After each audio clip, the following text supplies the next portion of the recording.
Hey everyone, welcome to Beyond the Rhetoric.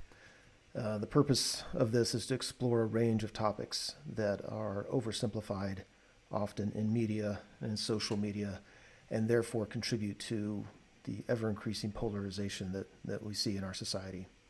For those of you who are here from classes that I teach or from other venues, thank you for coming, and anybody else, thanks for watching. By way of introduction, my name is Chad Hogan. I'm an associate professor of adult and lifelong learning at North Carolina State University. And a lot of people don't know what that is as a discipline, but adult and lifelong learning is it's an interdisciplinary field that pulls from psychology, sociology, political theory. We pull from anywhere we can, and we look at learning as it occurs through the lifetime. I tend to research major life transitions, transformations, and I've looked at a range of contexts, from cancer survivors to military veterans transitioning back to civilian life, to community college students, to migration issues, and even for a while on violent extremism. And so I kind of bring a lens to this work of what does it mean to learn? How have we as a society learned to become increasingly polarized? And I think my premise is that a lot of this is due to an oversimplification of complex issues and to really propaganda that's just all around us, that we're, for whatever reason, because it makes people feel better or because people benefit from it, we're being prompted to think about things in either or ways. That doesn't really do service to the issues at hand and is making society worse. So this is a series of videos where I'm looking to engage in a dialogue, even if it's a one-way dialogue. Who knows? Maybe I'll interview people in the future. But I want to talk about some things that I find interesting and that I think are oversimplified. I'll tell you also one of my premises is, I split my time between the U.S. and Germany, but I'm speaking mainly about the U.S. because that's the cultural context that I understand a lot better. And one thing that I find is I offer it as evidence of the kind of things I'm talking about, is that it seems to me that, if you get a committee of people together, 5 or 10 people, and you need to make decisions about whatever it is. Imagine a workplace scenario, you need to make a decision. I can't stand working on committees just because it seems to me that often you can't get to a good decision, right? Because there's all these interests and different perspectives, and by the time you come up with a solution that makes everybody happy, it's really not good for anybody. But then I look at all these really complex social issues in the United States, and it's cleanly divided down the middle. If you identify as a conservative or as a liberal, as a Republican or as a Democrat, then your views are preset. De facto, when an issue comes up, these political sides take a position on it and everybody agrees. I'm like, we have 350 million people in our country. And let's say I don't know how many adults there are. Let's say there's 225 million adults. Really, I agree with half of them based on whether I lean liberal or lean conservative. It doesn't make any sense at all. And I find that as evidence of just this propaganda that's just hitting us so hard all the time. So I'd like to make a video talking about, to begin with, some of the stereotypes that are around us and just talk through them a little bit. And for sake of time, because I want these somewhat short, today I want to talk about some of the stereotypes and differences between conservatives and liberals in the United States and as defined by U.S. people, because liberal is perceived very differently in other countries, but I'm speaking of the U.S. context. And, one way that I think that there's a dividing line is between conservative and liberal, and I take this especially with the term conservative. It refers to the degree to which people want things to stay the same or they want them to change. And I think by definition, conservatives are people that want things to kind of stay the same. And I think that's natural. I think it's good. it's probably harmful. It's probably whatever. But I think for most societies that I've been able to read about, and you read about, political history or whatever, yeah, there's always a conservative force that likes the status quo, and there's, they wouldn't usually call it liberal, but, an opposing force that thinks some kind of change is necessary. So, how would conservatives and liberals in the United States perceive themselves and perceive the other, especially in this notion of change? So it seems to me, and if you see me glancing to the side, it's because I'm looking at my notes. It seems to me that the conservatives would say, we actually have kind of a good thing going here. No system is perfect. No economic system, no social system, nothing's perfect. You're never going to find perfect. And to the extent that you try to force things to be perfectly fair or perfectly whatever, you're just going to ruin it. You're just going to take it to another extreme. So therefore, people just need to learn how to succeed within the system that we have, and quit complaining. Now, whether conservatives say it that way or not, I think that description is somewhat fair enough.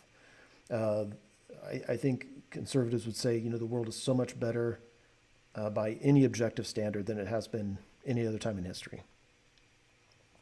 So I think, correct me if I'm wrong. You can leave comments here. But it seems to me that's fair enough of how conservatives would perceive themselves or perceive the situation. I know recently I saw a video by Jordan Peterson, or a few of them, and I think that's a common theme that he has. He's like, there's a lot of liberals that complain about everything, but geez, things are good. I mean, nothing's perfect. And I'm paraphrasing Jordan Peterson. Nothing's perfect. Of course, we need to address problems, but at its core, things are going in the right direction. Okay, and so it seems to me that a stereotypical liberal response to that is that conservatives are just brainwashed into an unquestioned belief in capitalism.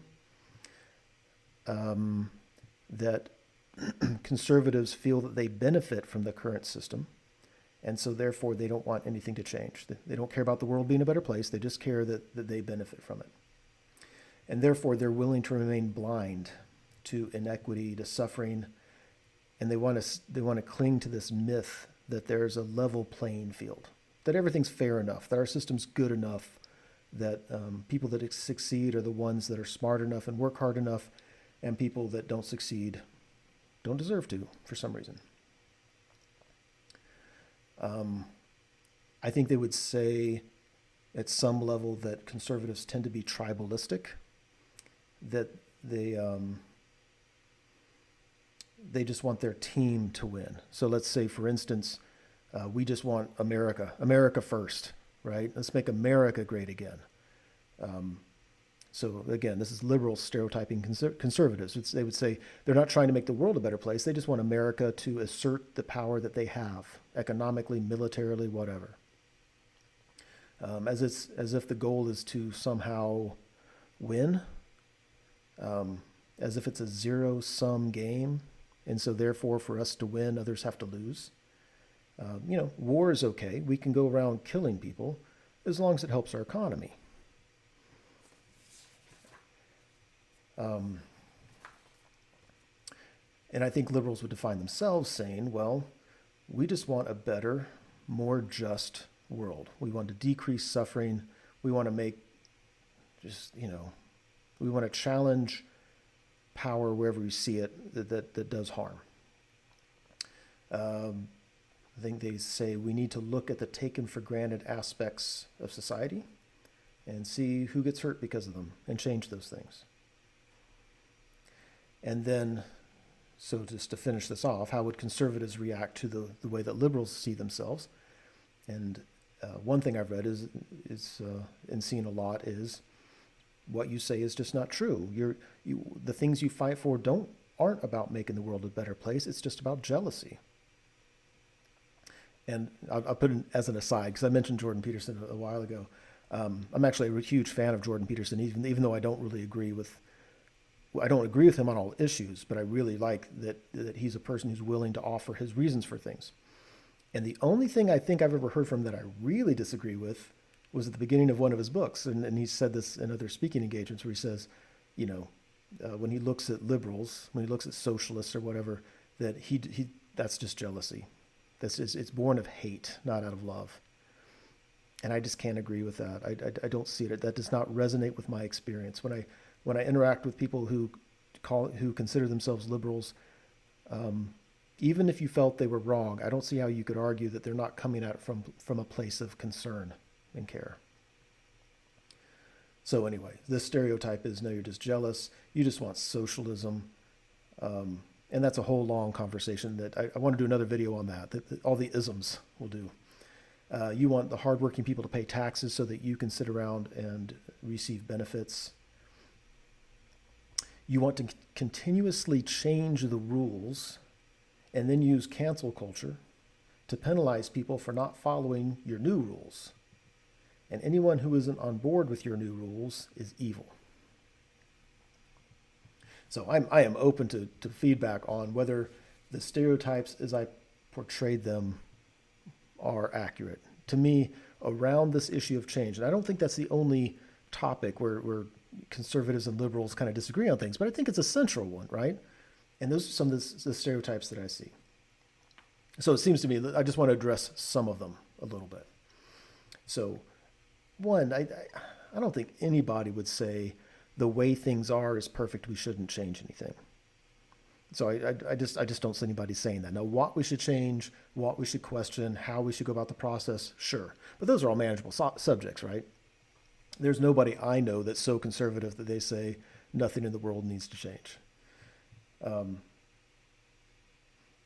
I personally, I think there's a lot of merit into the claim that the way things are now is better than they've been in the history of the world.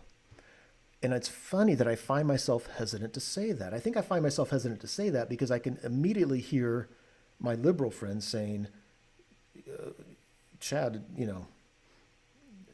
you're okay. I mean, they point out all these sufferings that go along the world, and you're okay with this. I would say, absolutely, I'm not okay with it at all. I'm just saying that when I hear conservatives say that by any objective standard, living conditions are better, mortality rates are lower. Even if you look at dictatorships, and if you assume that a dictatorship is a bad thing, and we look around the world and we look at all these things where democracy isn't working, there's dictatorships in all these countries. It's like, yeah, but in the past, that was everything. Like now, at least, we look at it and we say, oh, that's a bad thing, and we hope that changes over time. But you go back only 100, 200 years ago, and everybody was like that. Everything. I mean, they may not have called it a dictatorship, but okay.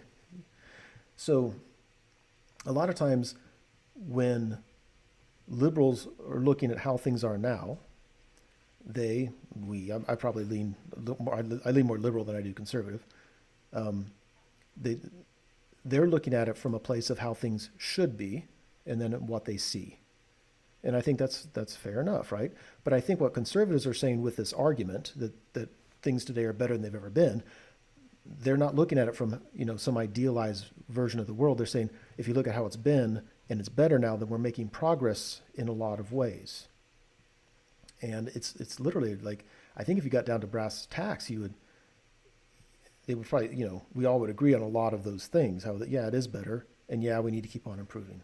So I find it funny that in social media and in the media writ large, there's this constant, just this insistence on things aren't as good as they need to be. Things are better than they have been. And it's like, those are not mutually exclusive things. It's literally just where you're choosing to focus. And I think that's one area in particular that it would be nice if those platitudes went away. Like, yeah, let's just agree that both things are true, and let's talk about what that means. Like, what does it mean to say the world's a better place? It means, great. So in what ways is it better? In what ways do we get there? And we should try to keep the good things that got us here. And what's causing harm? And what are things we should question? I don't see why this conversation can't go on. And I hope that increasingly it does happen. All right. So I want to go through 5 of the parts of the stereotypes that I mentioned. The first one was where I said that conservatives would say we got a good thing going, and yeah, finished with that one. Number 2, liberals respond saying that conservatives are willing to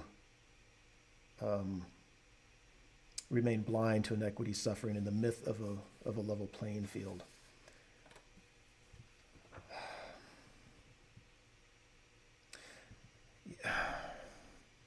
Maybe.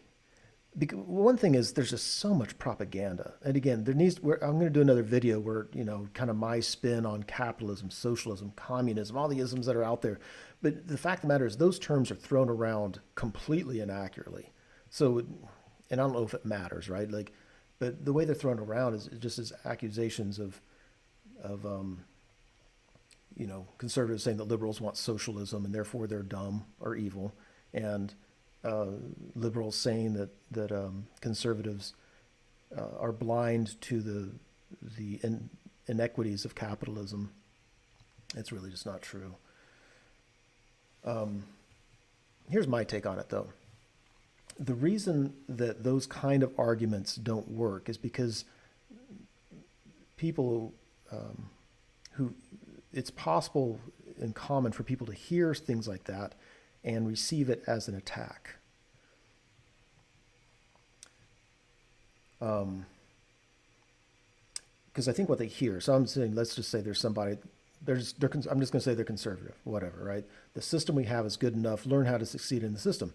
And then when they hear critiques of the system, they interpret it as, you've succeeded for no, not because you deserve it. It was given to you.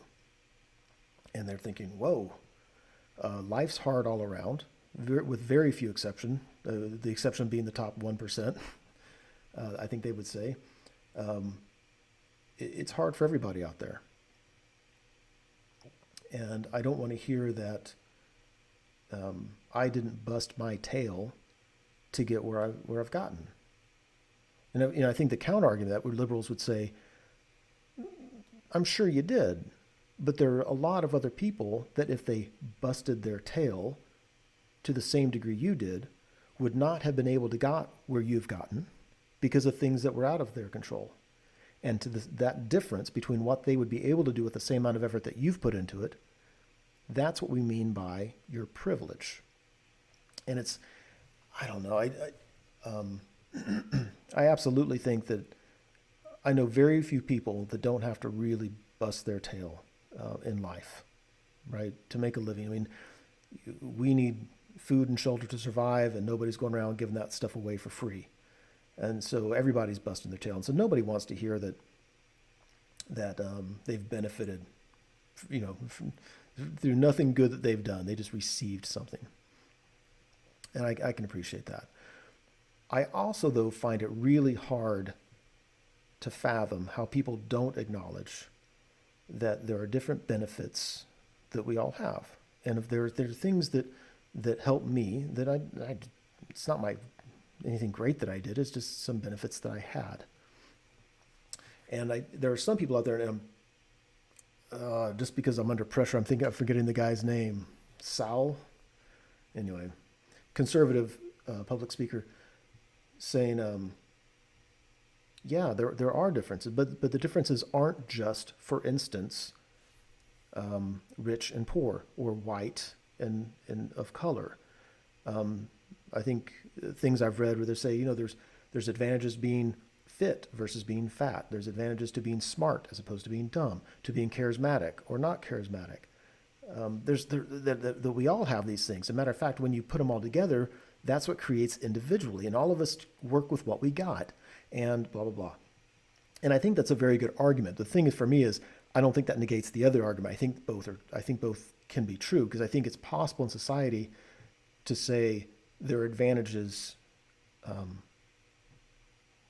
Let's just say, for instance, if you want to work in corporate America and work to be a CEO, is there an advantage to being male? I'm hoping that that is decreasingly so. But if you were to look back, um, if you were to look back 40 years, I would say, how can you argue against that? All the CEOs were male. You can't say that no woman wanted didn't. There's no woman that wanted it. That didn't have children, worked her career the whole time. There wasn't a glass ceiling. I don't see how you could possibly argue that.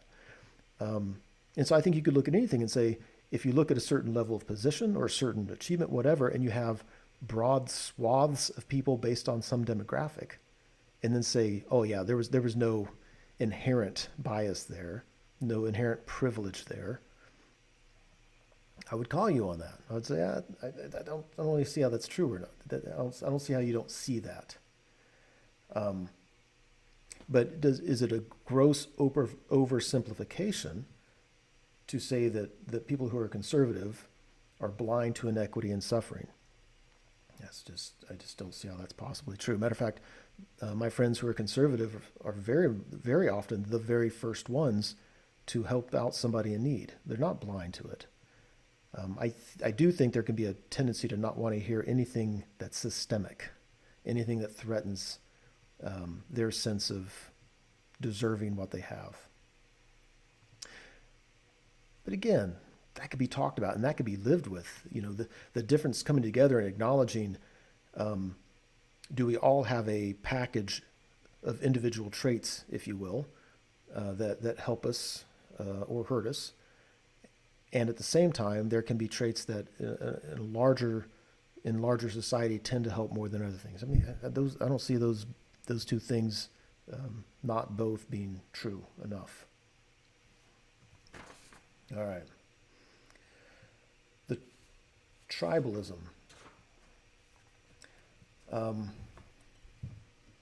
So I think tribalism is a huge issue. I think just historically worldwide. I think the tendency for people to only care about others based on if they're in their own tribe or not is arguably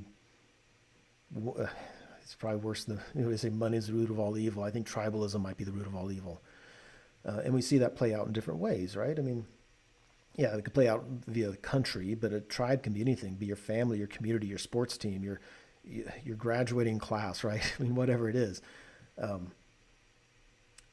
I think it's something that needs to be brought out more and just talked about more.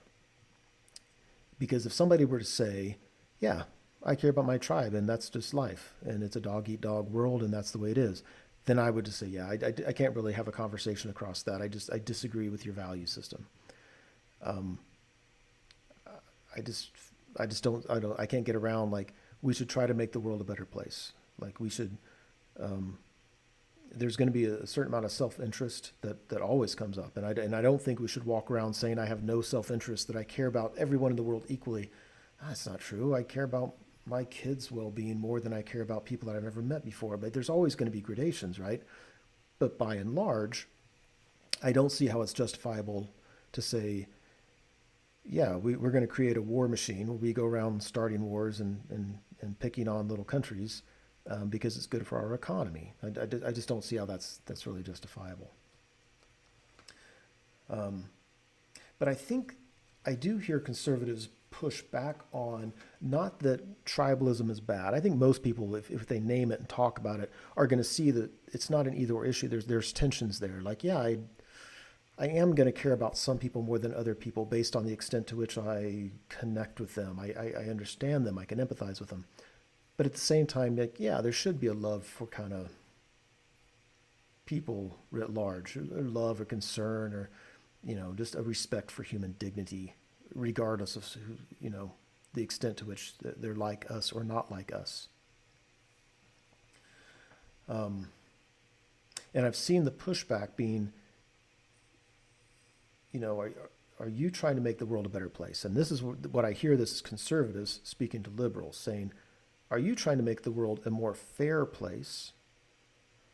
Or are you just trying to take some people that you perceive as being privileged now and replace them with a different group of people being privileged?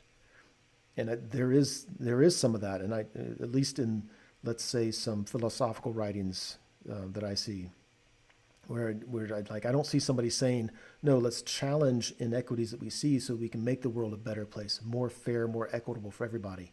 And I think some people do work towards that. And I think other people do fall into this tribalistic trap of saying, no, you've been privileged for a long time. I want my tribe privileged.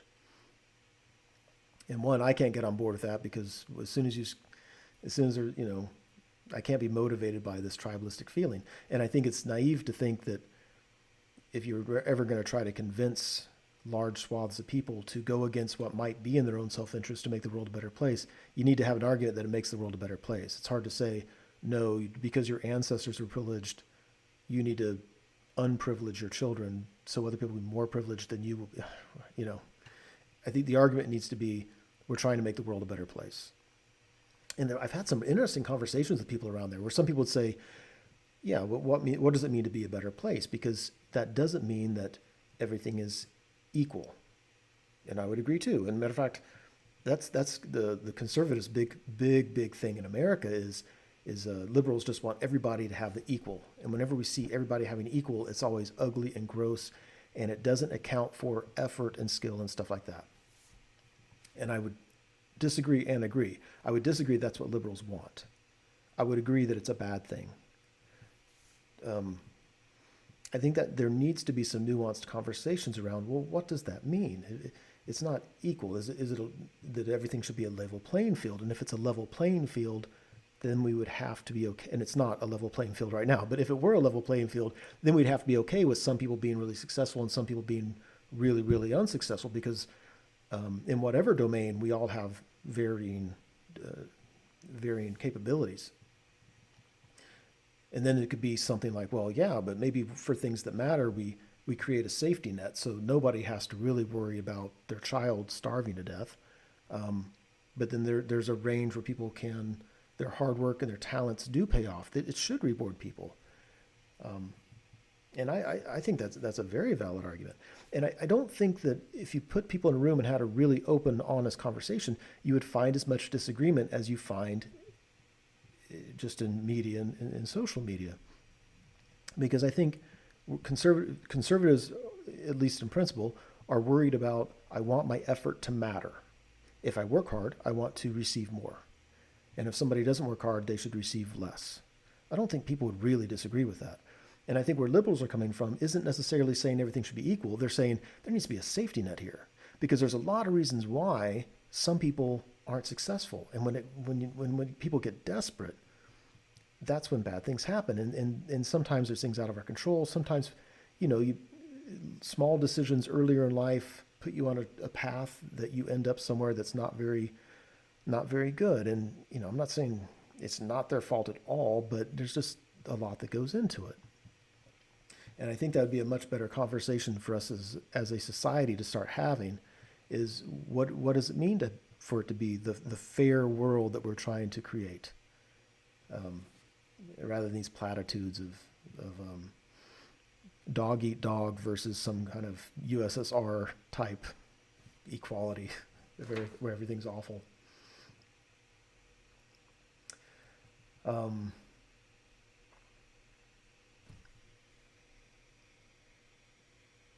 Yeah.